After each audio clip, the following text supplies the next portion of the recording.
শুরু করছি ইসমানী মির্জাপুর শুভরাত্রি power by BSB Cambrian school and college. প্রিয় দর্শক, আজকে আমরা কথা বলবো শিক্ষাঙ্গনে মব জাস্টিস নিয়ে। এ বিষয়ে কথা বলবার জন্য আমাদের সাথে অত্যন্ত উপযুক্ত একজন অতিথি উপস্থিত রয়েছেন। জাতীয় বিশ্ববিদ্যালয়ের সম্মানিত উপাচার্য অধ্যাপক ডক্টর এএসএম আমানুল্লাহ সাহেব রয়েছেন আমাদের সাথে, এবং একই সাথে আরেকজন অতিথি রয়েছেন যিনি বৈষম্য বিরোধী ছাত্র আন্দোলনের সময় খুবই সোচ্চার ছিলেন। তিনি হচ্ছেন আরেকজন অধ্যাপক, সিলেট শাহজালাল বিজ্ঞান ও প্রযুক্তি বিশ্ববিদ্যালয়ের অধ্যাপক ডক্টর এ কে মাজানুল ইসলাম রয়েছেন আমাদের সাথে। আমি দুজনকে স্বাগত জানাই আমাদের আজকের আয়োজনে। আমরা আসলে মূলত কথা বলবো যে মব জাস্টিস, যেটা নিয়ে শিক্ষাঙ্গনে যে ধরনের একটা ঘটনা ঘটছে গত 2-1 দিনে দেখলাম আমরা, বেশ এই বিষয়টা মানুষের মধ্যে এক ধরনের চাঞ্চল্যের সৃষ্টি করেছে, সে বিষয়ে কথা বলবো। তবে তার আগে আমি অধ্যাপক doctor S M Amanullah sir আপনার কাছে একটু আসতে চাই। সেটি হচ্ছে, তা আপনি দায়িত্বভার গ্রহণ করবার পরে এটিএন বাংলার স্টুডিওতে প্রথমবারের মতো এসেছেন, এবং শুধু আমাদের স্টুডিওতে নয়, এখন আপনি ব্যস্ততার কারণে হয়তো বা অনেক টেলিভিশনে, অনেক গণমাধ্যমে উপস্থিত হতে পারেন না। আপনার কাছে প্রথম জানতে চাইবো যে জাতীয় বিশ্ববিদ্যালয়ের অবস্থাটা কি? আপনি এই গত 20-25 দিন ধরে সেখানে দায়িত্বভার গ্রহণ করেছেন। এই দীর্ঘ 10-15-20 বছর ধরে এই বিশ্ববিদ্যালয়ের অবস্থানটাকে কোন অবস্থানে নেওয়া হয়েছে বা কেমন অবস্থায় আছে বিশ্ববিদ্যালয়টি?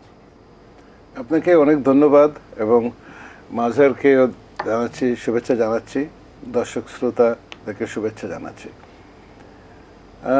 জাতীয় বিশ্ববিদ্যালয়ের অবস্থা, এটা বলতে গেলে আপনার এই টক শোতে বলে শেষ করা যাবে না, এবং এটার ইন্টেন্সিটি এবং গভীরতা কোন পর্যায়ে আপনার, তো বলা হয় শিক্ষা জাতির মেরুদণ্ড, অনেক সময় বলা হয়, আমরা বলি, এবং সেই মেরুদণ্ডটা কিভাবে আপনার ধরেন কি সুগভীর কৌশলে সেই মেরুদণ্ডটা ভেঙে দেওয়া হয়েছে, সেটা বলাটা এখন খুব মুশকিলের ব্যাপার। এতদিন টেবিলের ওই পাশ থেকে বলতাম, এখন টেবিলের এই পাশে এসে অনেক কিছুই প্রতিষ্ঠানের প্রধান হিসেবে সরাসরি বলা যায় না, কারণ আমার অনেক এভিডেন্স লাগবে এবং অনেক কিছু আপনার লিগ্যাল ফ্রেমওয়ার্কের ভিতরে কথা বলতে হচ্ছে।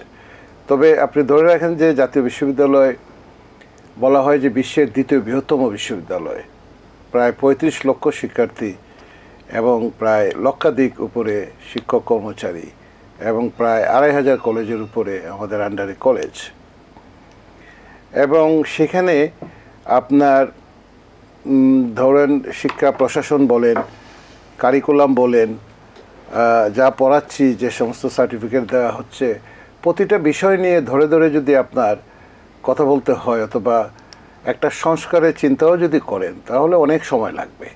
এবং সেটা গত 15 বছরে, গত 52 বছরই হয়েছে আস্তে আস্তে, তবে গত 15 বছরে সেটা অবস্থা একদম ভয়াবহ পর্যায়ে চলে গিয়েছে। সেই জায়গাটা থেকে আপনার উত্তরণের উপায় আমরা খুঁজে বের করছি। আমরা কিছু স্বল্পমেয়াদী, কিছু মধ্যমেয়াদী প্ল্যান পরিকল্পনাতে আগাচ্ছি, এবং আমার ধারণা যদি আমরা 30-40% যদি কাজ করতে পারি আমাদের যে প্ল্যান নিয়ে আগাচ্ছি, তাতেও জাতি একটা বিশাল উপকৃত হবে। এবং মনে করা যেতে পারে যে আপনার ধরেন ওভারনাইট এটা কিছু করাটা খুব মুশকিলের ব্যাপার হয়ে দাঁড়াবে, কারণ রাজনীতি আপনার পুরা মানে দেশের যে অবস্থাটা ছিল, দেশের যে রাজনীতি, সেই রাজনীতির রিফ্লেকশন আপনি শিক্ষা প্রতিষ্ঠানগুলোতেও আপনার প্রচণ্ড। আপনার জন্য শুভকামনা থাকলেও নিশ্চয়ই আশা করি যে ভঙ্গুর যে অবস্থার কথা বলছেন তার থেকে একটা উত্তরণ ঘটবে। আমরা যদি একটু মূল আলোচনা এবার আসতে চাই, শিক্ষাঙ্গনে মব জাস্টিস যে বিষয়টা আমরা লক্ষ্য করলাম, 5ই আগস্টে ছাত্র জনতার বিপ্লবে যখন স্বৈরাচারের পতন ঘটলো, বাংলাদেশে নতুন স্বাধীনতার কথা বললো, দ্বিতীয় স্বাধীনতা আসলো, তারপর পরে আমরা দেখেছি যে এক ধরনের মব জাস্টিস কিন্তু শুরু হয়েছে। আমরা প্রথমত দেখেছি কিছু বাড়িঘর জ্বালিয়ে দেওয়া হয়েছে, মিল ফ্যাক্টরি জ্বালিয়ে দেওয়া হয়েছে, বিচারাঙ্গনে যারা বিচারের জন্য যাদেরকে হাজির করা হচ্ছিল তাদেরকে আঘাত করা হয়েছে। এর পরবর্তী 2-4 জনও কিন্তু হত্যার শিকার হয়েছে। কিন্তু সর্বশেষ যেটি সবচাইতে বেশি মানুষের মধ্যে বেদনা এবং ক্ষত সৃষ্টি করেছে, সেটি হচ্ছে ঢাকা বিশ্ববিদ্যালয়ে একজনকে পিটিয়ে হত্যা করা হয়েছে, যিনি মানসিক ভারসাম্যহীন একজন ব্যক্তি। অন্যদিকে জাহাঙ্গীরনগর বিশ্ববিদ্যালয়ে ছাত্রলীগের একজন সাবেক নেতাকে তাকে পিটিয়ে হত্যা করা হয়েছে। এই দুটি হত্যাকাণ্ড ছাড়াও আমরা দেখেছি যে রাজশাহী বিশ্ববিদ্যালয়ের সাবেক এক ছাত্রনেতাকে, যার পা পঙ্গু, তাকেও কিন্তু পিটিয়ে হত্যা করা হয়েছে। এই যে শিক্ষাঙ্গনে যে মব জাস্টিসের একটা বিষয়টা হয়ে দাঁড়িয়েছে, বিশেষ করে ঢাকা বিশ্ববিদ্যালয়, জাহাঙ্গীরনগর বিশ্ববিদ্যালয়ের এই অবস্থাটাকে আপনি কীভাবে দেখবেন? প্রথম কথা হলো যে আপনি যদি একটা সভ্য রাষ্ট্র হিসেবে, সভ্য জাতি হিসেবে নিজেকে পরিচিতি দিতে চান, তাহলে আপনাকে এই জায়গা থেকে বের হয়ে আসতে হবে। এবং এই সরকারের পলিসির ভিতরে এবং সরকারের সর্বোচ্চ মহল থেকে ধরে সবাই কিন্তু একটাই কথা যে মব জাস্টিসের পক্ষে কেউ না। এবং মব জাস্টিসটা হলো আপনার কোথায়, এটা চলে জঙ্গলে। তা আমরা তো জঙ্গলে নাই, আমরা তো একটা স্বাধীন সার্বভৌম রাষ্ট্রের ভিতরে আছি। হ্যাঁ ঠিক আছে, এখানে ফ্যাসিজম ছিল, এখানে বিভিন্ন ধরনের ঝামেলা ছিল, পলিটিক্যাল আনরেস্ট ছিল, কিন্তু আপনি এক ধরনের ফ্যাসিজম থেকে বের হয়ে তো আরেক ধরনের ফ্যাসিজমের দিকে যেতে পারেন না। রাষ্ট্র তো এটা, রাষ্ট্রর যে কাঠামো, যে নেশন স্টেট তৈরি করা, আমরা তো নেশন স্টেট তৈরি করতে পারি নাই গত 52-53 বছরও এটাকে একটা জাতিরাষ্ট্র হিসেবে তৈরি করতে পারি নাই। নেশন ওয়াজ ডিভাইডেড লাইক এনিথিং, সাংঘাতিক রকমভাবে নেশন ডিভাইডেড ছিল বিভিন্ন কারণে, বিভিন্ন ধরনের। সোশিওলজিক্যালি এবং অ্যানথ্রোপোলজিক্যালি বলতে গেলে দেখা যাবে যে এটা বিরাট কারণ। তো এই ডিভিশনটা শিক্ষাক্ষেত্রের ভিতরে রয়ে গেছে, এবং ডিভিশনটা শিক্ষাক্ষেত্রের ভিতরে রয়ে যাওয়াতে এই শিক্ষা প্রতিষ্ঠানগুলোতে যারা এখনও রয়ে গেছেন, যারা আছেন শিক্ষা প্রতিষ্ঠানগুলোতে, তাদের ভিতরে এক ধরনের ট্রমা সিচুয়েশন তাদের ভিতরে আছে, এবং সেই জায়গাগুলোতে কাউন্সিলিং দরকার ছিল, কিন্তু কাউন্সিলিং তো হয় নাই। তো এটা গেল একটা দিক, যে আমাদের শিক্ষকদের এবং ছাত্রদের তাদের একটা কাউন্সিলিং দরকার ছিল, যে একটা ট্রমার ভিতরে পড়ে গেছে সারা দেশ, যে এইরকম হত্যাকাণ্ড, প্রায় 1000-এর মতো বাচ্চাদেরকে গুলি করে হত্যা, ছাত্র জনতার হত্যা, প্রায় 10-15 হাজার লোক আপনার এই যে হসপিটালে ভর্তি এবং বিভিন্নভাবে আহত, এই জায়গাটা থেকে। এখন এর ভিতরে যে দুটো একটা কেস যেটা দেখা যাচ্ছে আপনার মব জাস্টিসের নামে যে জিনিসগুলো, এটা কোনোভাবেই কাম্য নয়, এবং শিক্ষা প্রতিষ্ঠানে আমরা এগুলো অ্যালাউ করবো না। আমরা জাতীয় বিশ্ববিদ্যালয় থেকে আমরা প্রজ্ঞাপন দিয়ে বলেছি যে কোনো শিক্ষককে টেনে চেয়ার থেকে নামানো যাবে না, সে যেই হোক। যদি তার বিরুদ্ধে কোনো অভিযোগ থাকে তাহলে সেই অভিযোগটা আপনি আমাদের কাছে নিয়ে আসেন, আমরা সেখানে তদন্ত কমিটি করব, একটা আইনি কাঠামোর ভিতরে আমরা বিষয়টাকে মোকাবেলা করার চেষ্টা করব। কারো বিরুদ্ধে যদি কোনো ধরনের কোনো ক্রিমিনাল অফেন্স থাকে, আইন শৃঙ্খলা রক্ষাকারী বাহিনী আছে, সেটা দেখবে। আমরা তো একটা স্বাধীন দেশ, এখানে তো ফাংশন করছে সিস্টেম, কিন্তু ফাংশন করছে না যে তারা ফাংশন করছে। আইন আদালত আছে, সেভাবে যেতে হবে। কারোর বিরুদ্ধে যদি সুনির্দিষ্ট অভিযোগ থাকে তাহলে সেটা বিশ্ববিদ্যালয় প্রশাসন ছাড়াও আপনার গভর্নিং বডি আছে, সেই গভর্নিং বডি সেগুলো দেখবে এবং আমাদের কাছে আসার জন্য। কিন্তু আপনি একজন শিক্ষককে চেয়ার থেকে টেনে নামাবেন শুধুমাত্র রাজনৈতিক কারণে, যে টেনে নামাচ্ছে অনেক জায়গাতে তা না। অনেক সময় শিক্ষকদের ভিতরে বিভিন্ন ধরনের গ্রুপিং আমরা দেখতে পাচ্ছি, এক একটা কলেজে 5টা-7টা শিক্ষক গ্রুপিং হয়ে, ছাত্রদের ভিতরে গ্রুপিং বিভিন্ন কারণে, এবং এর ভিতরে কারণগুলোর ভিতরে প্রধানত ফাইন্যান্সিয়াল, রাজনীতির থেকে অনেক ঊর্ধ্বে হলো ফাইন্যান্সিয়াল। আমরা সেই বিশ্লেষণ আমাদের ঢাকা বিশ্ববিদ্যালয়ের ঘটনাটাকে ধরি। এখন তো বিশ্ববিদ্যালয়ে বলা হচ্ছে যে এখন সবাই প্রাণ খুলে নিঃশ্বাস নিতে পারছে। এখনো একটু মনে রাখতে হবে যে আমরা এমন একটা জায়গা থেকে বের হয়ে আসছি যে জায়গাটাতে 15-20 বছর মানুষ শ্বাস নিতে পারতো না। সেই জায়গাটা থেকে বের হয়ে আসার পরে আমরা যে ধরনের চিন্তাভাবনা ছিল যে আমাদের এখানে কি হতে পারে, সেই তুলনায় কিন্তু সবারই কিন্তু একটা এক্সপেকটেশন ছিল যে এখানে কিন্তু আরও সামাজিকভাবে আরও বড় ধরনের অস্থিরতা তৈরি হবে এবং সামাজিকভাবে আরও বড় ধরনের অনেক কিছু ঘটনা ঘটতে পারে, সেগুলো কিন্তু ঘটে নাই।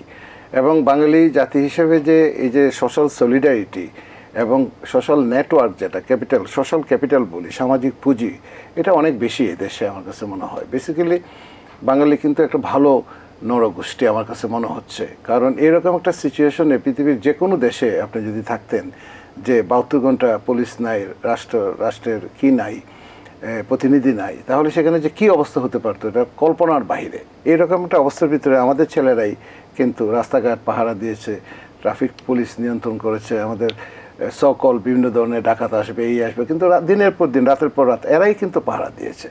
কিন্তু বিশ্ববিদ্যালয় এবং প্রতিষ্ঠানগুলোতে আপনাকে কিন্তু মনে রাখতে হবে একদলীয় এক ধরনের চিন্তাভাবনার লোকজন সেখানে থাকাতে ছেলে মেয়েদের ভিতরে যে এক ধরনের সাইকোলজিক্যাল যে এক ধরনের power, the way they are empowered, সেই এম্পাওয়ারমেন্টের জায়গাটাতে তারা তো সাংঘাতিকভাবে ক্ষমতায়িত, সেই এম্পাওয়ারমেন্টের জায়গাটাতে পরিবর্তনটা একটু সময় লাগবে।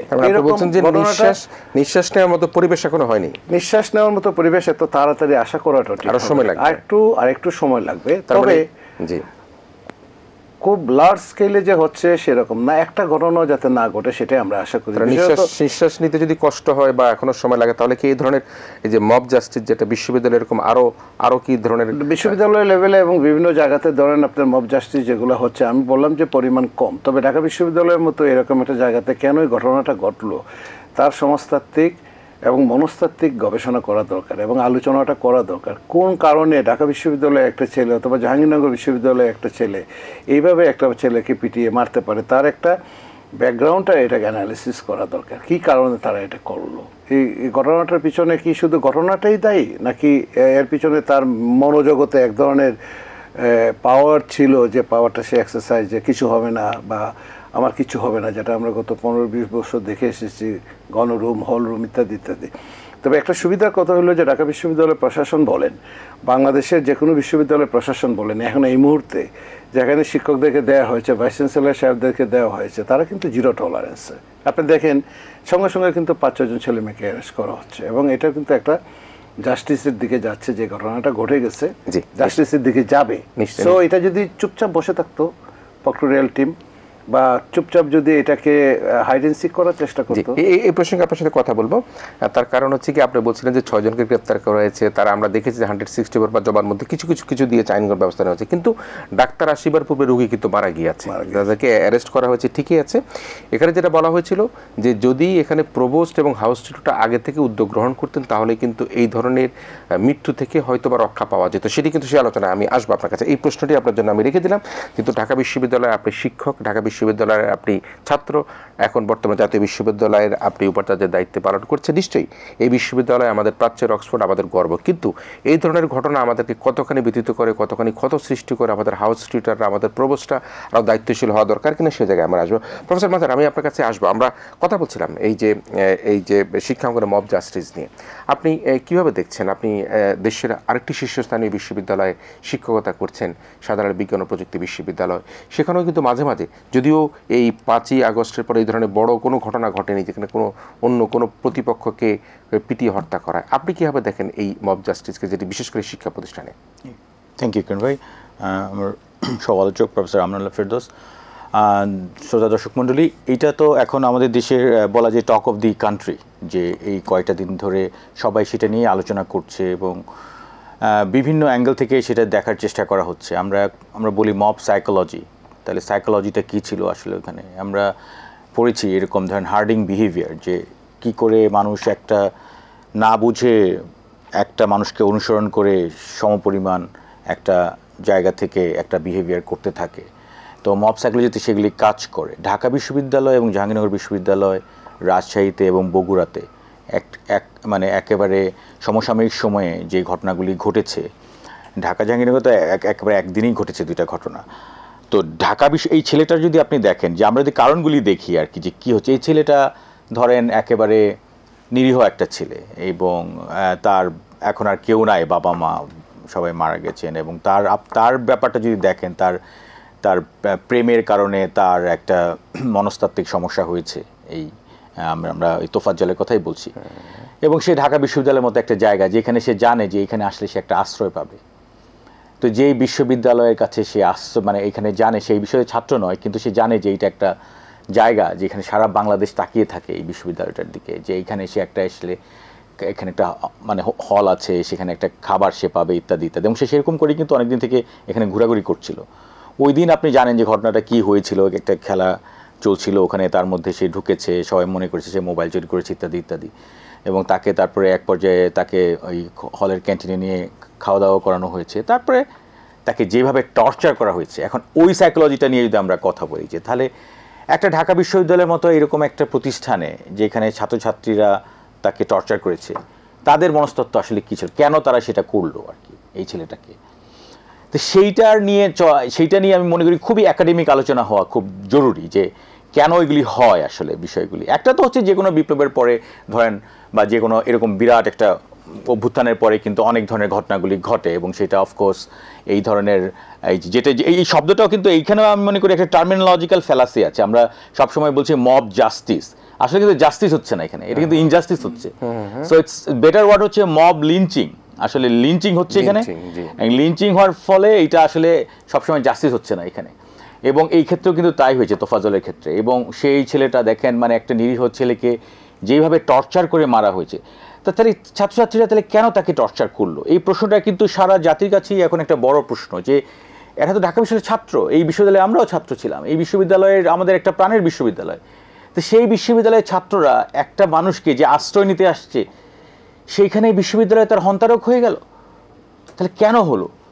একটা হচ্ছে যে ওরা মনে করেছে দিনের পর দিন ওরা ভেবেছে হয়তো যে এইটার ইম্পিউনিটি হবে, মানে এইটার কোনো শাস্তি হবে না আগের মতো, এটার কোনো শাস্তি হবে না। কিন্তু আমরা দেখছি যে একটা তড়িৎ ব্যবস্থা নেওয়া হয়েছে। কিন্তু আপনি যেটা বললেন যে রোগী তো মারা গেল, আসলে এখন এখন এই যে পুরা বিষয়টা ঘটলো এখানে, সেইটা নিয়ে আমি মনে করি খুবই একটা তাত্ত্বিক একাডেমিক একটা আলোচনা হওয়াটা খুব জরুরি। যে এই ছেলেমেয়েরা যারা আমাদের মানে আমাদের শিক্ষার্থী, তারা কেন এই কাজটা করতে গেল, এবং আপনারা দেখেন কতজন ব্যক্তি এখানে জড়িত ছিল, অনেকগুলি ছেলে মেয়ে কিন্তু সবার সামনে মনে হচ্ছে যে একটা বানর খেলা হচ্ছে। হ্যাঁ, এবং তাকে যেভাবে টর্চার করেছে এগুলি কিন্তু এখন তো ফেসবুকে দাঁড়িয়ে সেটাকে এনজয় করছিল মনে হচ্ছে। এক্স্যাক্টলি। তাহলে এখন আমি দু একজন ছাত্রছাত্রীকে জিজ্ঞেস করেছি যে আচ্ছা তোমরা যে এই সমস্ত মানে কি হয়, একটা হিরোইজম দেখানোর জন্য, নাকি মনে করা হয় যে তাহলে এইখানে আমারও একটা টেক নিতে হবে, তখন আমি একটা আমার যে একটা বীরত্ব, বা ওই যে ভিখারিরও ওই যে ডাকাত হতে ইচ্ছা করে,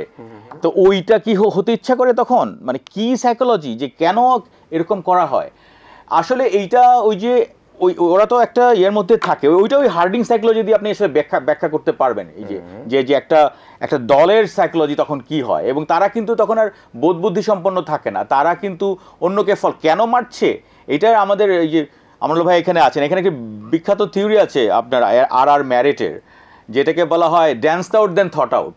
রিলিজনের ক্ষেত্রে বলা হয়েছিল আগে যে এটা আগে ড্যান্স করে নিয়েছে, তারপরে ভেবেছে কেন আমরা ড্যান্স করলাম, ড্যান্স আউট দেন থট আউট। আগে কিন্তু তাকে মেরেছে, তারপর যখন ওদেরকে এখন জিজ্ঞেস করা হচ্ছে যে তোমরা কেন মারলা ছেলেটাকে, এত একটা অসহায় ছেলে কেন মারলা, তারা কিন্তু ঠিকমতো কিছু বলতে পারছে না, বলে আমি মারি কিন্তু ভিডিও তো বলছে তুমিও মেরেছো, তো you are part of it. তো এখন তার অপরাধ কি, সে মোবাইল চুরি করেছে, সেটার কোনো প্রমাণ কিন্তু কেউ পায় নাই। আচ্ছা তুমি মেরেছো তাকে, তাহলে তুমি তাকে খাওয়ালা কেন ওখানে নিয়ে? তাহলে তোমার যদি প্ল্যানই থাকে তুমি মারবা, তাহলে তুমি তাকে আবার ক্যান্টিনে আবার খাইয়েছো কেন? সো এই যে পুরা সাইকোলজিটা যদি আপনি দেখেন, এইটা কিন্তু একটা অদ্ভুত সাইকোলজি, এবং এই অদ্ভুত সাইকোলজি আমাদের বাঙালির সাইকোলজি, এবং এইটা একটা মনস্তাত্ত্বিক বিশ্লেষণ, একাডেমিক আলোচনা, একটা একাডেমিক একটা ক্রিটিক্যাল আন্ডারস্ট্যান্ডিংটা খুব জরুরি হয়ে পড়েছে। কারণ আমরা শুধু ওই ঢাকা বিশ্ববিদ্যালয়ের ঘটনাটা কিন্তু নয়, জাহাঙ্গীরনগরেও একই রকমভাবে ঘটনাটা ঘটেছে, কি নির্মমভাবে তাকে করা হয়েছে, এবং সে কীরকম আত্মচিৎকার করছিল জাহাঙ্গীরনগর বিশ্ববিদ্যালয়ে আপনি দেখেছেন।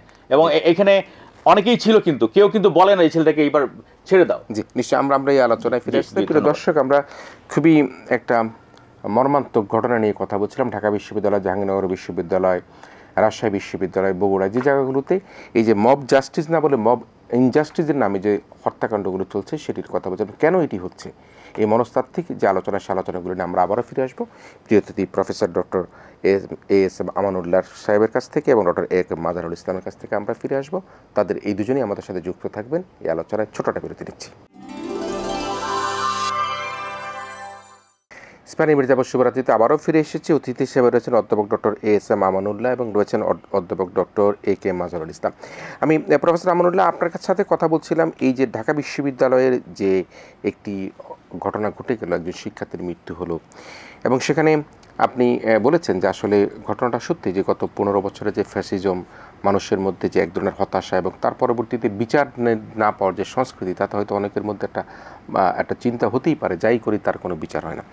তো এখন সে অবস্থায় একটা বিষয় আমরা গণমাধ্যমে দেখেছি, আজকেও কিন্তু আপনি 2-4টি গণমাধ্যমের সাক্ষাৎকারে কিন্তু এই ধরনের হত্যাকাণ্ড বা মব জাস্টিসের বিরোধিতা করে আপনার বক্তব্য দিয়েছেন। সেখানে বলা হয়েছে যদি প্রভোস্ট এবং হাউস টিউটররা যদি একটু আগে ব্যাপারটাকে একটু ইনিশিয়েট করতো এবং তারা যদি এগিয়ে আসতো, তাহলে হয়তো এই হত্যাকাণ্ড থেকে বাঁচা যেত।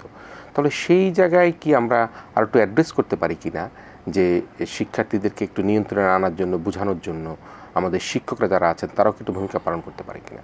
আপনাকে একটা জিনিস মনে রাখতে হবে যে একটা সমাজের ভিতরে যখন আপনার ডিভিশনটা আসে, সেই ডিভিশনটা এত শার্প ছিল যে এখন শিক্ষকদের প্রতি মানুষের যে আস্থা ছিল, সেই আস্থাও কিন্তু অনেকটা নষ্ট হয়েছে। এবং আপনি শিক্ষকদেরকে দিয়ে যে কাজগুলো করা দরকার না, সেই কাজগুলো করিয়েছেন গত 15-20 বছর, সেটা কিন্তু সত্য ঘটনা। বিভিন্ন কারণে এখন এই মুহূর্তে সব শিক্ষককে সব জায়গা থেকে সরিয়ে দেওয়া সম্ভব হচ্ছে না, কারণ প্রতিষ্ঠান তো চালাতে হবে। সব হলের সব প্রভু সাহেবরা যে একদম নতুন নতুন প্রভু সাহেবরা আসছেন, নতুন নতুন হাউস টিউটর সাহেবরা আসছেন, সেটাও না। কারণ আপনার গত 15-16 বছরে কি ঘটনাটা ঘটে গেছে শিক্ষাক্ষেত্রে সেক্টরে, এটা সাংঘাতিক ব্যাপার ঘটে গেছে। আপনার এমন সব রিক্রুটমেন্ট হয়েছে যে একদলীয়ভাবে রিক্রুটমেন্ট হয়েছে একদম শতভাগ। মানে আপনাকে একদম জিন টেস্ট করে, একদম জেনেটিক টেস্ট করে আপনাকে নেওয়া হয়েছে, যার জন্য এখানে যাদেরকে আপনি দেখছেন, যারা এখনো আছে বিভিন্ন জায়গাতে, তাদেরকে সবাইকে ওভারনাইট কিন্তু রিপ্লেস করা সম্ভব হচ্ছে না। এই ঘটনাটার ভিতরে যদি আপনি যান, তাহলে দেখবেন যে ছেলেগুলা এই ঘটনাটার সাথে জড়িত, এই ছেলেগুলা কিন্তু তাদের একটা এই যে প্রিভিয়াস পাস্ট কিন্তু আছে, এবং সেটা বিভিন্ন পত্রিকাতে উঠে এসেছে যে তাদের একটা পাস্ট কিন্তু আছে, তাদের ছাত্র রাজনীতির কথা বলছেন, ছাত্র রাজনীতির একটা পাস্ট আছে, এবং যে ছাত্র রাজনীতির পাস্ট ইতিহাসটা আছে সেই ছেলেদের এখন আবার রিভাইজড চেঞ্জ করার চেষ্টা করছে তারা, রং বদল, সেটা কিন্তু খুব একটা ভালো না, সেই জায়গাটাতে ভালো না। তো তাদের যে এম্পাওয়ারমেন্টের যে জায়গাটা বা তাদের যে মব লিঞ্চিংয়ের যে জায়গাটা, যেটা মাজার বলল, সেটা 1-2 দিনে তৈরি হয় নাই। It was constructed for decades, long time ধরে এটা জিনিসটা তৈরি হয়েছে। এই জায়গাটা থেকে বের হয়ে আসতে গেলে আমাদেরকে কিন্তু একটু সময় দিতে হবে। তবে ভালো জিনিস হলো যেটা, যে যাই ঘটুক আগে দেখা যেত সেটাকে একটা ডিফেন্ড করার জন্য একটা গ্রুপ দাঁড়িয়ে যেত যে না, এটা ঠিকই আছে এবং এটাই হওয়া উচিত। রাষ্ট্র এবং প্রতিষ্ঠানগুলো এখন এই মুহূর্তে, আমাদের রাষ্ট্র এবং এই সরকার কিন্তু এগুলোকে সাপোর্ট করছে না। এটা হলো সবচেয়ে বড় বিষয়। দেখতে হবে যে সরকার কি সাপোর্ট করছে বিষয়গুলো?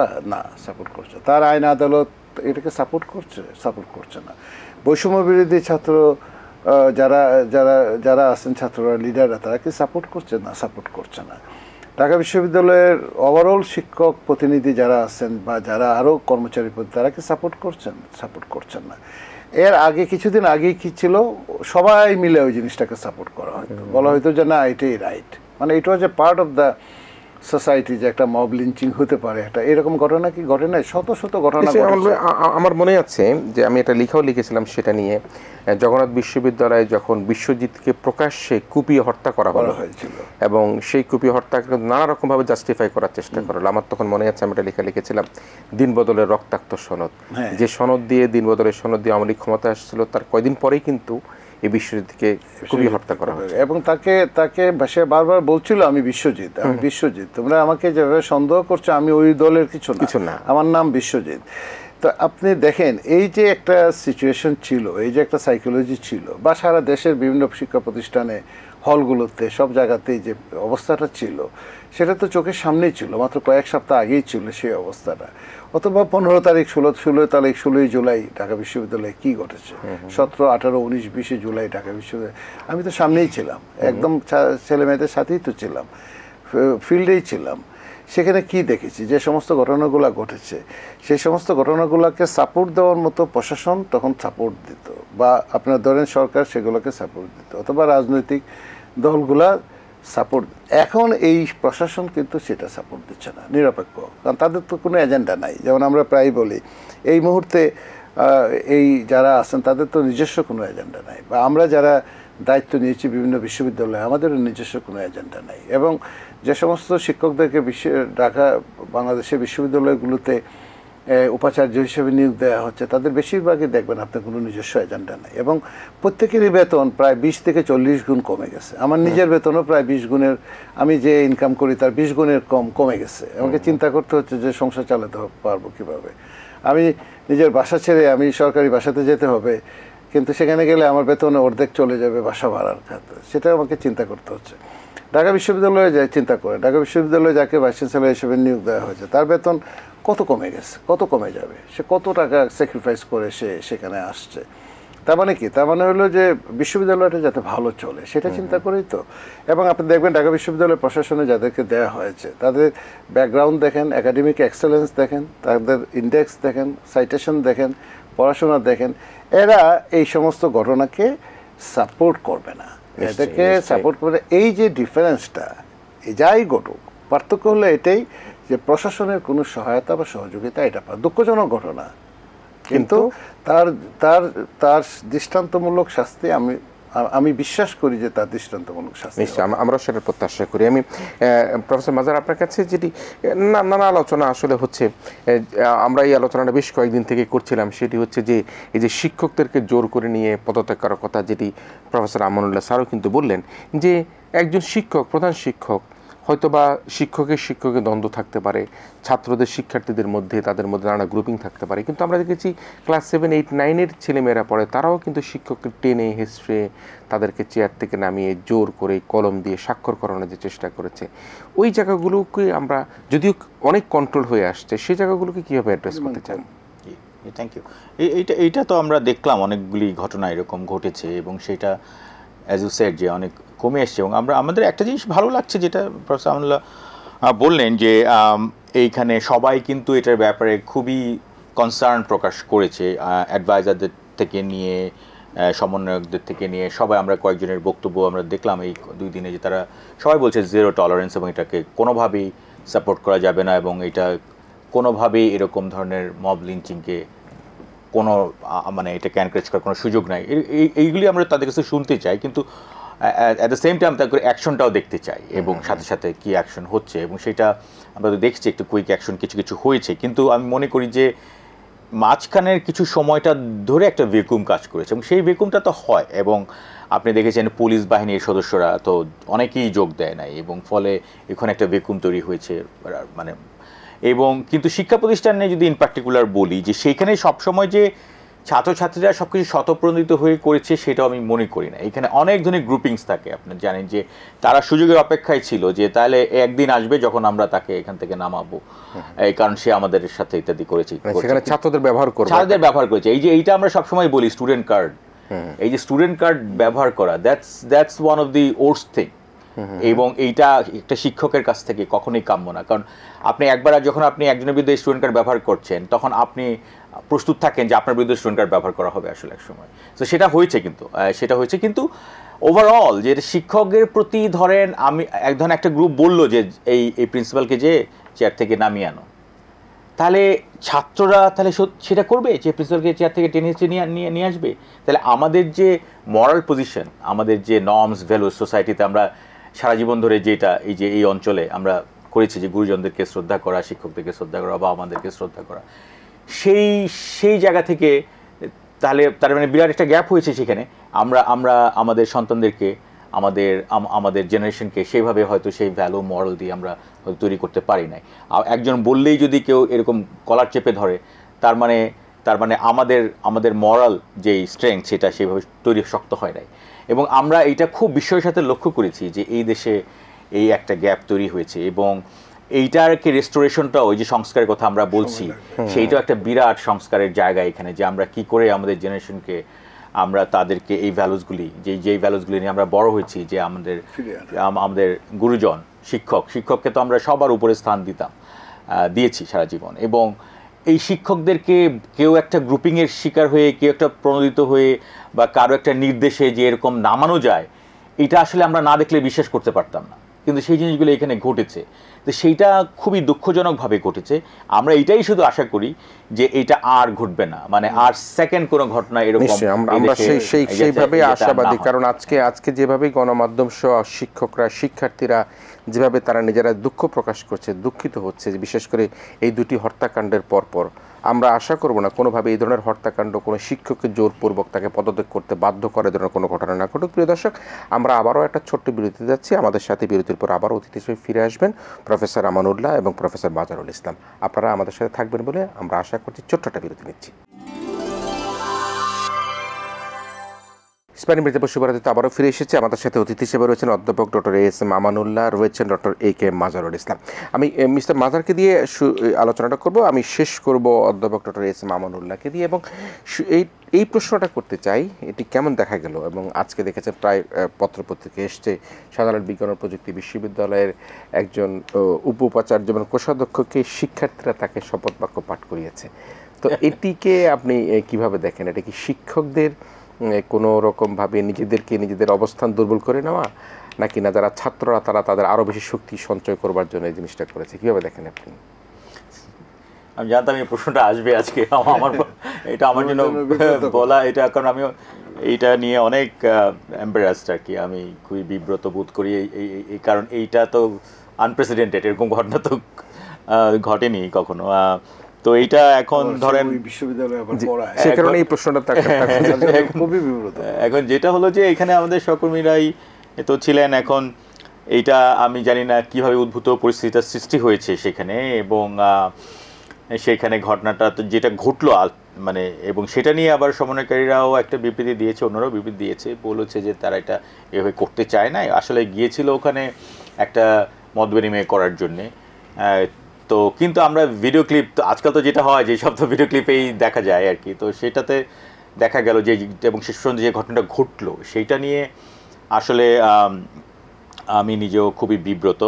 যেটা হতে পারতো এখানে, যে তারা যদি এইটা একটা, আমাদের একটা বড় সেন্ট্রাল অডিটোরিয়াম আছে, সমস্ত ছাত্রছাত্রীরা মিলে, সমস্ত শিক্ষকরা মিলে, উপাচার্য মহোদয়, উপাচার্য, সহ-উপাচার্য এবং ট্রেজারাররা মিলে যদি সবাই মিলে একটা শপথ করতো যে আমরা এই নতুন একটা সময়ে এই একটা রক্তস্নাত আন্দোলনের মধ্য দিয়ে যে একটা আমরা পেয়েছি এই সুযোগটা, সেখানে আমরা সবাই মিলে চলেন একসাথে কাজ করি, সেটার একটা শপথ নেই যে আমরা সবাই মিলেমিশে কাজ করবো, ছাত্র শিক্ষকের মিলেমিশে আমরা ক্যাম্পাস থেকে সুন্দর করে গড়ে তুলবো, এইরকম একটা শপথ হলে হতে পারতো, সেইটার একটা। কিন্তু এটা যেইভাবে হয়েছে যে একটা ওই উপাচার্য মহোদয়ের যে একটা জায়গায়, ওখানে ওই অডিটোরিয়ামে ছোট করে একটা সবাইকে ডেকে যেটা ওরা বলল আর ওনারা শপথ নিলেন, এই যে এখন ভিতরে কি হয়েছে না হয়েছে সেটা আরেকটা বিষয়, যেটা ঘটলো মানে যেটা দেখলো সারা দেশ, এবং সেইটা আসলে একটা কারো কাছে গ্রহণযোগ্য হয় নাই। আমরা অনেকের সাথেই মতবিনিময় হয়েছে এই ব্যাপারে, কেউ এটাকে ভালোভাবে নেয় নাই, সবাই মনে করেছে যে এরপর থেকে ভবিষ্যতে শিক্ষার্থী এবং শিক্ষক সবাইকে কিন্তু আরো বেশি অ্যাওয়ার হতে হবে যে এক্স্যাক্টলি যে এইটা এখন ধরেন শিক্ষার্থীরা অনেক কিছু বলতে পারে, শিক্ষকদেরকেও একটা বিবেচনা করতে হবে যে সবকিছু গ্রহণ করা যাবে কি যাবে না, এবং শিক্ষার্থীরাও চিন্তা করা উচিত যে আমরা শিক্ষককে কোন জিনিসটা বলবো এবং সেটা ইম্প্যাক্টটা কি হবে, এবং সেটা একটা জাতির কাছে বা সারা দেশের কাছে। এখন ধরেন একটা ঘটনা যেখানে ঘটে সেটা কিন্তু একটা গ্লোবাল হয়। আপনি দেখেন সারা পৃথিবীতে আমাদের তো কত জনসংখ্যা আছে, এবং সারা দেশে এখানে সাজেল কোথার ইউনিভার্সিটির কথাই ধরেন, এখানে প্রচুর অ্যালামনি আছে যারা বিদেশে থাকে, তাদের আপনি যে বিশ্ববিদ্যালয়ে পড়েন সেই বিশ্ববিদ্যালয়ে কিন্তু একটা সফট কর্নার কিন্তু সবার থাকে, এবং একটা নস্টালজিয়া কাজ করে, এবং সেইটা ধরেন সবাই কিন্তু দেখছে দেশে বিদেশে যারাই থাকছে, এবং তারা সবাই বিব্রত হচ্ছে। তো এই যে একটা জিনিস হলো, it's a very bad precedence আমি বলবো, এবং it's a very bad example একটা হলো। আশা করি ভবিষ্যতে এই ধরনের ঘটনা আমরা সুযোগ থাকলে আবার আসবো। আমি প্রফেসর আমানুল্লাহ আপনার কাছে আসি। আমরা শিক্ষার পরিবেশের, শিক্ষার সংস্কার বহু কিছু শুনছি। আমরা দেখলাম যে আমাদের বিশেষ করে আমাদের মাধ্যমিক পর্যায়ের শিক্ষাক্ষেত্রে শিক্ষার্থীদের আজকে এটা, কালকে ওটা, পরশু এটা, নানা রকম কিছু চললো। এখন যদি আমরা আমাদের এই ঢাকা বিশ্ববিদ্যালয়কে ধরি বা উন্মুক্ত বিশ্ববিদ্যালয়কে ধরি, ঢাকা বিশ্ববিদ্যালয় কিন্তু এখনও পূর্ণদমে ক্লাস শুরু হওয়ার মতো পূর্ণাঙ্গ কোনো পরিকল্পনা এখনও পাওয়া যায়নি। বিশ্ববিদ্যালয় হলগুলোতে সহাবস্থান নিশ্চিত করা যাবে কিনা সেটিও কিন্তু একটা বড় অবস্থা প্রশ্ন হয়ে দাঁড়িয়েছে, এবং ক্লাস শুরু হলে পরিস্থিতি কোন দিকে যাবে সেটিও কিন্তু বড় অবস্থা হয়ে দাঁড়িয়েছে। তো সে অবস্থায় সব মিলিয়ে আপনি মোটা দাগে আমাদের শিক্ষা এবং শিক্ষাঙ্গনের পরিবেশ পরিস্থিতি আপনি কীভাবে বিশ্লেষণ করবেন?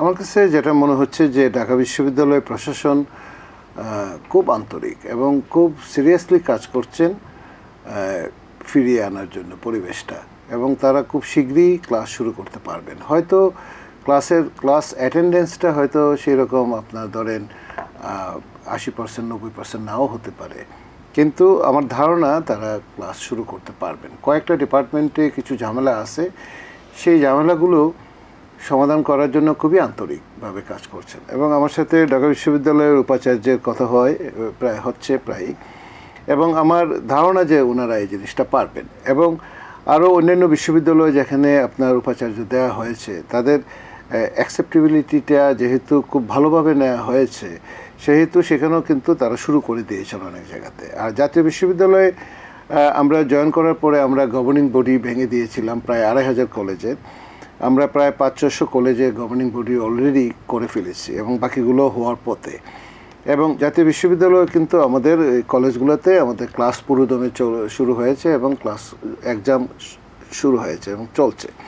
এবং জাতীয় বিশ্ববিদ্যালয়ে আমরা আমাদের যে সমস্ত অনার্স মাস্টার্স এবং এমফিল পিএইচডি যেগুলো একটু পিছনে পড়ে গিয়েছিল সেগুলো সবগুলো রুটিন আমরা দিয়ে দিয়েছি। এবং আমাদের আন্ডারে যে গ্র্যাজুয়েশন প্রোগ্রাম, সেই গ্র্যাজুয়েশন প্রোগ্রাম নিয়েও একটা প্রবলেম আছে এখনও। তারা চাচ্ছে যে একটু সুযোগ সুবিধা চাচ্ছে, কিন্তু রাষ্ট্রীয় কাঠামোর ভিতরে, আইনি কাঠামোর ভিতরে সেগুলো দেওয়া কতটুকু সম্ভবপর হবে আমি জানি না। কিন্তু আমরা খুব দ্রুত গতিতে আপনার রুটিন দিচ্ছি এবং আপনার এগুলো শুরু করছি, এবং কলেজগুলোতে ক্লাস এক্সাম শুরু হয়েছে আমাদের এখানে।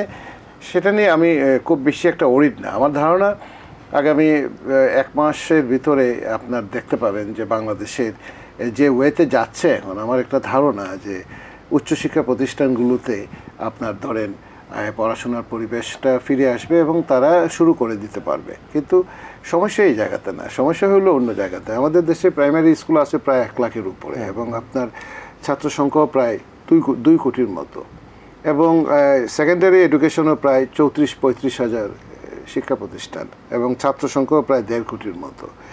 এবং উচ্চশিক্ষা প্রতিষ্ঠান মানে বিশ্ববিদ্যালয় লেভেলে গ্র্যাজুয়েশন ডিগ্রি দেয় এরকম সংখ্যাও কিন্তু প্রায় 10,000-এর মতো প্রতিষ্ঠান, এবং এর ভিতরে ছাত্র সংখ্যাও কিন্তু প্রায় আপনার 60-70 লক্ষ আছে। এবং জাতীয় বিশ্ববিদ্যালয়ে প্রায় একটা বিশাল সংখ্যক এই যে আমাদের আন্ডারে এই শিক্ষা প্রতিষ্ঠানগুলো, তার কোয়ালিটি এডুকেশনটা নিয়ে কাজ করাটা। কারণ শিক্ষা সংস্কারের অনেক ধরনের জায়গা আছে। আপনি কোন ধরনের শিক্ষক নেবেন, এই শিক্ষকের সিলেকশনটা কোন প্রসেসে হবে, তার কোয়ালিটিটা কীভাবে এনশিওর করা যাবে, তার গুণগত মান এনশিওর করতে গেলে তাকে কোন ধরনের সুবিধা দিতে হবে, জিডিপির কত % আপনার শিক্ষাক্ষেত্রে দেওয়া উচিত, পার্শ্ববর্তী দেশগুলো কত % দেয়, আপনি কত % দিচ্ছেন, এই জায়গাতে একটা বড় ডিবেটের জায়গা। আরেকটা হলো কোয়ালিটি এডুকেশন। এই যে লক্ষ লক্ষ ছেলে মেয়েদেরকে আমরা ডিগ্রি দিচ্ছি, সেই ডিগ্রিগুলো নিয়ে সে কী করছে, তার ইন্ডাস্ট্রি লিঙ্কেজটা কোথায়, মার্কেটের চাহিদা কী, আর আমি তাকে কী ডিগ্রি দিচ্ছি। যেমন জাতীয় বিশ্ববিদ্যালয়ের কথাই বলি, জাতীয় বিশ্ববিদ্যালয়ে আমরা লক্ষ লক্ষ ছেলে মেয়েদেরকে গ্র্যাজুয়েশন ডিগ্রি দিচ্ছি, অনার্স মাস্টার্স আমরা দিচ্ছি। যত্রতত্র আমরা অনার্স কলেজ খুলে আমরা সেখানে অনার্স খুলে বসে আছি। কিন্তু আপনি একটা কলেজে অনার্স খুললেন, সেখানে আপনার অনার্সের একজন শিক্ষক নিলেন, কিন্তু সেই শিক্ষককে আপনি এমপিও দিলেন না, তাকে কোনো বেতন দিবেন না। তো এটা কি হয়? তাকে 4,000, 5,000, 10,000 টাকা বেতন দিচ্ছে। তো 5,000 টাকা বেতন দিয়ে একজন কলেজের অনার্সের শিক্ষক সে কি অনার্স পড়াবে আপনি আমার সেটা বলেন। একই রকম ঘটনা আপনার আপনি যদি শিক্ষকদের এই সমস্ত বিষয়গুলো দাবি দেওয়া নিয়ে যদি আপনি নামেন, কর্মচারীদের দাবি দেওয়া নিয়ে যদি আপনি দেখবেন যে শেষ নাই, এটার কোনো অন্তহীন আপনার এই যে ঝামেলা। অথচ জাতীয় বিশ্ববিদ্যালয়ে যারা আছে এখন ক্যাম্পাসে, তারা এত কাজ করে আপনি কল্পনা করতে পারবেন না। কয়েক কোটি খাতা আপনার প্রতি বছর তাদেরকে ম্যানেজ করতে হয়। সে আইসিটি সেক্টরের যে অফিস আমাদের 24 আওয়ার্স কাজ করতে হয়। শিক্ষকরা যারা আছেন, কর্মচারীরা যারা আছেন, সারাক্ষণ ওভারবার্ডেন প্রচুর পরে কাজ করতে হয়। তারপর একটা বদনাম কি, যে কোয়ালিটি এডুকেশনটা। তো কোয়ালিটি এডুকেশন জাতীয় বিশ্ববিদ্যালয়ের প্রশাসনেরই দায়িত্ব ছিল। সিলেবাসটা 2011-12 পরে সিলেবাস টাচ করা হয়নি। যা ইচ্ছে তাই আমি একটা সিলেবাস দিয়ে দিলাম, এই সাবজেক্ট পড়াতে হবে, বাধ্যতামূলক এই সাবজেক্ট পড়াতে হবে। কী পড়াইতে হবে, এটার সাথে মার্কেটের কি যোগাযোগ, লিঙ্কেজ কি, এগুলোর সাথে। এখানে টেফ অস্ট্রেলিয়া কাজ করতে চেয়েছিল, আপনি জানেন। নিউ সাউথ ওয়েলসে টেফ কাজ করতে চেয়েছে, নিউজিল্যান্ড ব্রিটিশ ট্রেড অথরিটি যারা, ওই যে ট্রেড কোর্স যারা তারা কানাডা চাচ্ছিল, কিন্তু এদেরকে আসতে দেওয়া হয়নি। এখানে যে এখন আপনি অনার্স মাস্টার্স পড়ান একটা বাচ্চাকে, গ্র্যাজুয়েশন করান, একটা কোর্স, একটা ট্রেড কোর্স যদি তাকে এই 3 বছর 4 বছরের ভিতরে, 3 বছরে অনার্স এবং গ্র্যাজুয়েশন এবং 2 বছরের মাস্টার্স, অথবা যারা অনার্স করে 4 বছরের অনার্স কোর্স মাস্টার্সে, একটা 6 মান্থের যদি একটা ট্রেড কোর্স যদি থাকে, যেটা accredited by their employing authority অথবা মাইগ্রেশন অথরিটি, এই এরিয়াতে আপনি কাজ করেন, তাহলে আমি একটা ছেলেকে এই দেশ থেকে পাঠাচ্ছি 20,000 টাকা, আপনি এই এরিয়াতে কাজ করেন, আপনি জানেন, আর শ্রীলঙ্কা পাঠাচ্ছে 2 লক্ষ টাকা। তাহলে আমি এই 2 লক্ষ টাকাতে 1 লক্ষ টাকাতে যদি নিতে চাই, 20,000 টাকা বেতন থেকে 1 লক্ষ টাকা একজন বিদেশে যারা যাচ্ছে শ্রমিক, সেখানে যে পরিমাণ এফোর্ট দিতে হবে, কাজ করতে হবে, ইটস এ হিউজ টাস্ক। এই জায়গাটাতে আমাদেরকে কাজ করতে হবে এবং আমরা চাচ্ছি এই জায়গাটাতে কাজ করতে। নিশ্চয়ই কর্মমুখী শিক্ষা আমরা গ্রহণ করাতে পারছি না, আমরা আইএ বিএমএ পাস করাচ্ছি, কিন্তু আসলে আমাদের চাহিদা কি, একেবারে শেষের দিকে আছে। আমি আসতে চাই প্রফেসর মাদার আপনার কাছে, যেটি কথা বললো, আসলে আমরা এই যে আমরা ইন্টারন্যাশনাল সার্টিফাইড যে একাডেমিক যে ক্যারিকুলাম সেটি পড়াতে পারছি না। না, আমাদের মধ্যে যেমন যে কর্মমুখী শিক্ষা আমরা নাই, আমাদের দেশের যারা বিদেশে যায় তারা দেখা যায় কোনো কাজের মধ্যে সেভাবে পারে না। আপনি আসলে এই বিষয়টাকে কীভাবে বিশ্লেষণ করেন আমাকে শেষ মুহূর্তের আলোচনায়? হ্যাঁ, থ্যাংক ইউ। এইটা তো অনেক আলোচিত একটা বিষয় এবং সেইটা খুবই গুরুত্বপূর্ণ বিষয়। আমি মনে করি শিক্ষা সংস্কার যদিও একটা আলাদা হয়নি কমিশন, কিন্তু আমার ধারণা যে সেটা একটা হয়তো হবে সামনে, কারণ এটা একটা বিরাট নৈরাজ্য চলে শিক্ষাক্ষেত্রে। আপনারা জানেন যে এবং সেগুলিকে একটা এক্সট্রিমিং করা ইত্যাদি করা এগুলি কিন্তু খুব প্রয়োজন। একটা কমিশন হওয়া আসলে জরুরি শিক্ষাক্ষেত্রেও। যেটা হচ্ছে এমপ্লয়েবিলিটির প্রশ্নটা, যে স্কিলের স্টেট। অন্য দেশে যেটা কি হয়, একটা ভোকেশনাল এডুকেশনের বিরাট থ্রাস্ট থাকে। আমাদের দেশে কিন্তু সবাই একটা অনার্স মাস্টার্স করতে চায়। ভোকেশনাল এডুকেশন মনে করে যে এটা একটা এত প্রেস্টিজিয়াস নয়, ফলে ওরা খুব বেশি ইন্টারেস্টেড হয় না, সবাই একটা মাস্টার ডিগ্রি করতে হবে ইত্যাদি করতে হবে। সো সেইখানে আমরা এমপ্লয়েবিলিটিটা কীরকম করে তৈরি হচ্ছে এবং স্কিল কী শিখছে সেটা একটা বিরাট প্রশ্ন বটে। কিন্তু ধরেন আপনার বিশ্ববিদ্যালয়, বিশেষ টার্সিয়ারি এডুকেশনের কথা যদি ধরেন, টার্সিয়ারি এডুকেশন কিন্তু অফকোর্স সেখানে একটা ফিলোসফিও থাকতে হবে। আপনি আপনার জামার জন্য আপনি তৈরি হবেন নাকি আপনার জন্য জামা তৈরি হবে, সেইটা একটা বড় প্রশ্ন। কিন্তু আপনি যদি সবসময় মার্কেট করেন তাহলে তো আপনার আর এই যে এডুকেশনের যে প্যারাজজি, এই যে এডুকেশনের যে ফিলোসফি, এডুকেশনের যে স্যাংটিটি, সেটা সবসময় থাকে না। আপনাকে তো একটা ফিলোসফিও দিতে হবে, শুধুমাত্র স্কিল দিলে তো হবে না, মানে এইটার একটা কম্বিনেশন থাকতে হবে। এখন যেটা একটা সমস্যা হচ্ছে যে কম্বিনেশনটা, যেটা আমরা ভাই একটু বলে যে ইন্ডাস্ট্রি এডুকেশন যে একটা লিঙ্ক, সেইগুলি আমরা খুব ভালো করতে পারছি না। আমরা প্রচুর বিদেশি, কারণ আমাদের তো রিসার্চ ইউনিভার্সিটি খুব একটা নাই এখানে, আমরা রিসার্চ সব টিচিং ইউনিভার্সিটি। তো যখন রিসার্চ ইউনিভার্সিটি আরও বাড়বে, আরও হবে অনেক বাংলাদেশে, এবং প্রচুর আমরা ইন্ডাস্ট্রি এডুকেশন এই একাডেমিয়া সম্পর্ক তৈরি করতে পারবো, তখন এই জিনিসগুলি আসলে হবে। কিন্তু আমার সবসময় লোকে যেভাবে ঢালাওভাবে বলে যে শুধু স্কিল, বিশ্ববিদ্যালয়ের একমাত্র কাজ কিন্তু স্কিল না। বিশ্ববিদ্যালয় অবশ্যই তাকে একটা স্বপ্ন দিবে, একটা ফিলোসফি দিবে, একটা জীবন বোধ তৈরি করবে, একটা ইন্ট্রোস্পেকশন দিবে। সেটাও বিশ্ববিদ্যালয়ের একটা বড় কাজ আসলে। সেটাও নাই, পেডাগজিক্যাল অ্যাসপেক্টও নাই।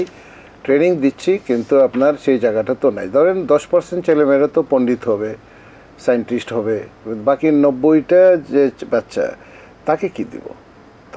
সে চলবে কীভাবে দেশের ভিতরে অথবা দেশের বাইরে যদি যেতে চায়? প্রায় 1.5 কোটি লোক বিদেশে কাজ করে। যদি স্কিল হইতো তাহলে সেটা $100 বিলিয়ন হইতো। এখন কত আসে? 25 বিলিয়ন, 25 বিলিয়ন ডলার। আমি যদি হুন্ডি টুন্ডি মিলাই ধরি 30-40 বিলিয়নের বেশি, এটা $100-150 বিলিয়ন সম্ভব যদি হইতো। আর পণ্ডিত যারা হবে তারা তো হবেই। পণ্ডিত বিশ্ববিদ্যালয়ের প্রধান কাজ হলো এই জিনিসটা। কিন্তু আমাদের মতো দেশগুলোতে পণ্ডিত ধরেন 10% পণ্ডিত স্কলার, ক্রিটিক্যাল থিঙ্কিং যারা করবে তারা হবে, তাই হয়। আর বাকি যে 90% যারা আছে তাদেরকে যে এই ডিগ্রিটা দিচ্ছেন সেটা কি করবে? কিন্তু মাত্র 4,000 সরকারি চাকরি পায়, 20-25 হাজার কর্পোরেট জবে যায়, বাকি 2 লক্ষ 2.5 লক্ষ যে গ্রাজুয়েশন করে প্রতি বছর বের হচ্ছে, ফর হোয়াট? মানে কোথাও কোনো রকম কোনো কিছু 52 বছরে কেউ কখনো করে। আমি একেবারে শেষ এক মিনিট একটা প্রশ্ন আমার মনের কাছে আসছিল, আমরা বিরতির মধ্যে কথা বলছিলাম। এই যে আমরা দেখেছি বাংলাদেশে কিন্তু এই মসজিদের ইমাম সাহেবও কিন্তু পালিয়ে গেছে, একটি মসজিদের বিশেষ করে আমরা দেখেছি। আর ভিসি, শিক্ষক, উপাচার্য তো গেছেই, সেটা তো গেলই একটা।